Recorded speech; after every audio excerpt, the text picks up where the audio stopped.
Goldilocks and the Three Bears.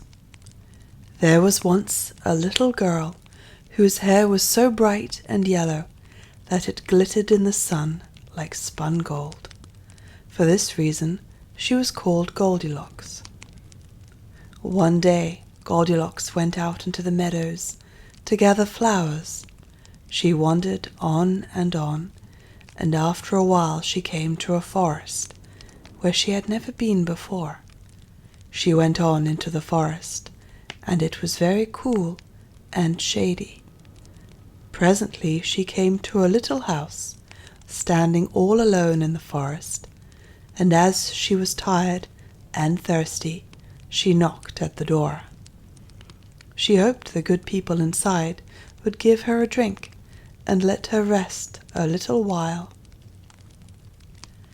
Now, though Goldilocks did not know it, this house belonged to 3 bears. There was a great big father bear, and a middling-sized mother bear, and a dear little baby bear, no bigger than Goldilocks herself. But the 3 bears had gone out to take a walk in the forest while their supper was cooling, so when Goldilocks knocked at the door, no one answered her. She waited a while, and then she knocked again, and as still nobody answered her, she pushed the door open and stepped inside. There in a row stood 3 chairs.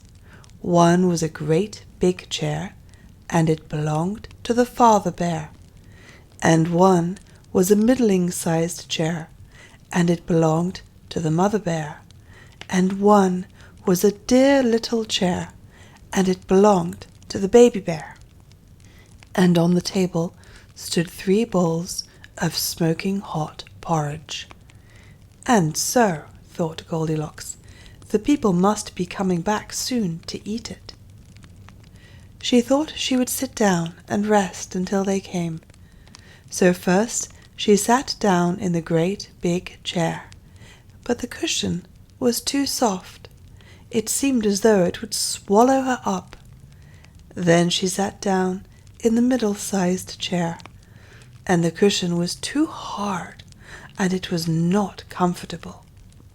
Then she sat down in the dear little chair, and it was just right, and fitted her as though it had been made for her. So there she sat, and she rocked, and she rocked, and she sat, until, with her rocking and her sitting, she sat the bottom right out of it. And still nobody had come, and there stood the bowls of porridge on the table. They can't be very hungry people, thought Goldilocks to herself, or they would come home to eat their suppers. And she went over to the table just to see whether the bowls were full.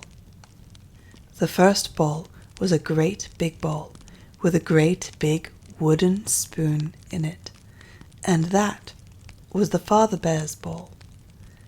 The second bowl was a middle-sized bowl with a middle-sized wooden spoon in it, and that was the mother bear's bowl. And the third bowl was a dear little bowl with a dear little silver spoon in it, and that was the baby bear's bowl.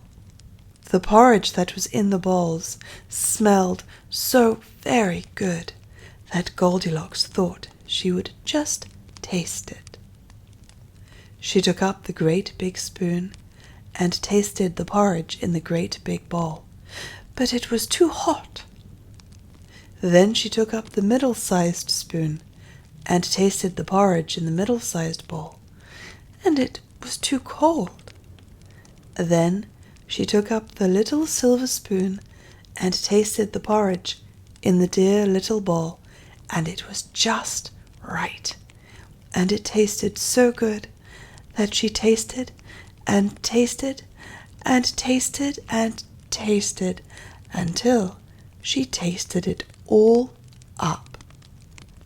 After that she felt very sleepy, so she went upstairs and looked about her, and there were 3 beds, all in a row.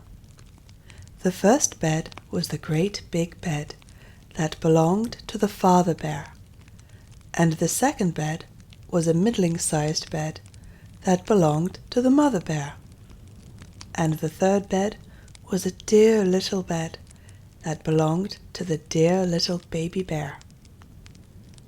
Goldilocks lay down on the great big bed to try it, but the pillow was too high and she wasn't comfortable at all. Then she lay down on the middle-sized bed, and the pillow was too low, and that wasn't comfortable either. Then she lay down on the little baby bear's bed, and it was exactly right, and so very comfortable that she lay there and lay there until she went fast asleep. Now, while Goldilocks was still asleep in the little bed, the 3 bears came home again, and as soon as they stepped inside the door and looked about them, they knew that somebody had been there.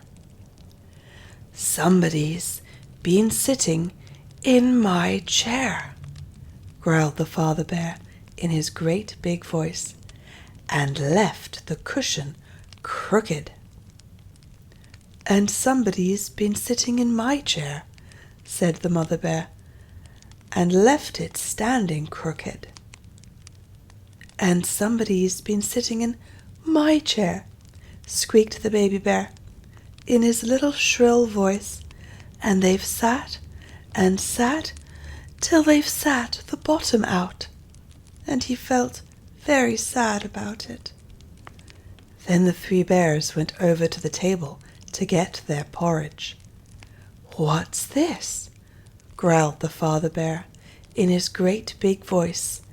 "Somebody's been tasting my porridge and left the spoon on the table." "And somebody's been taking my porridge," said the mother bear in her middle-sized voice, "and they've splashed it over the side." "And somebody's been tasting my porridge," squealed the baby bear, "and they've tasted and tasted until they've tasted it all up." And when he said so, the baby bear looked as if he were about to cry. "If somebody's been here, they must be here still," said the mother bear. So the 3 bears went upstairs to look.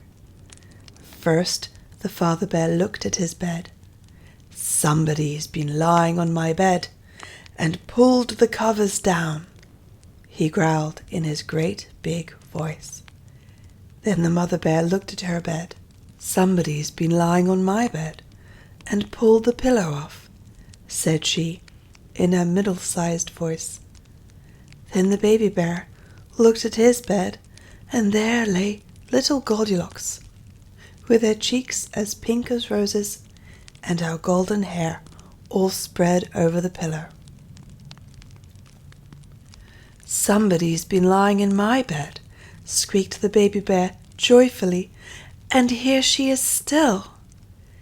Now, when Goldilocks in her dreams heard the great big father bear's voice, she dreamed it was the thunder rolling in the heavens.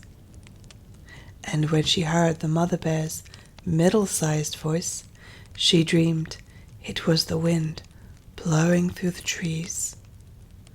But when she heard the baby bear's voice, it was so shrill and sharp that it woke her right up. She sat up in bed, and there were the 3 bears standing around and looking at her. "Oh, my goodness me!" cried Goldilocks. She tumbled out of bed and ran to the window. It was open, and out she jumped before the bears could stop her.